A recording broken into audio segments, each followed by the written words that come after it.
In my humble opinion, New York is the mecca of all African American culture.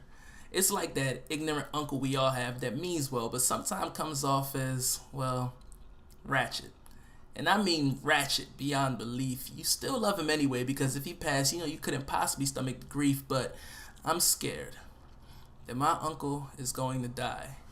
Sporting a Brooklyn Nets snapback and a Marc Jacobs tie, a custom-fitted suit from France with an Alexander McQueen design, reading the New York Times on his way to Wall Street with a dark shade of green in his eyes. New York. What is happening to you? You're gaining the world, but losing your soul. But you hardly seem concerned with what you've lost. Lost in the high fashion and big bucks. Was it really that easy for your culture to be paid off? NJ to BK was the final straw.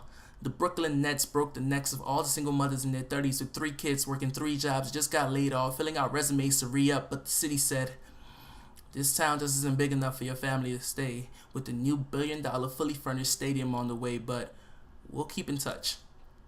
The argument can be made as out with the old and in with the new. We need to stimulate the economy to generate revenue, but even that justification will be mistaken.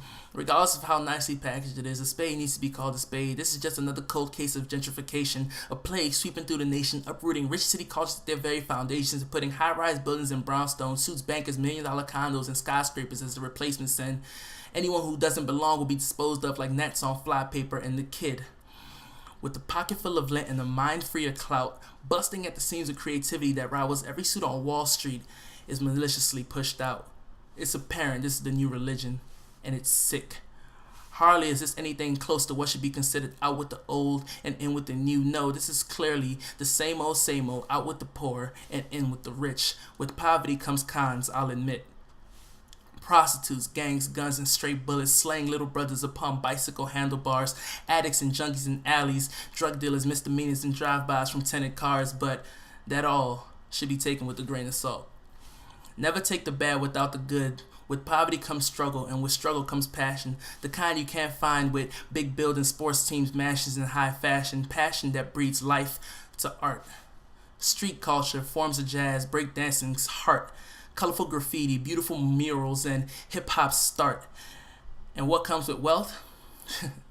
Bankruptcy, deceit, lies, greed.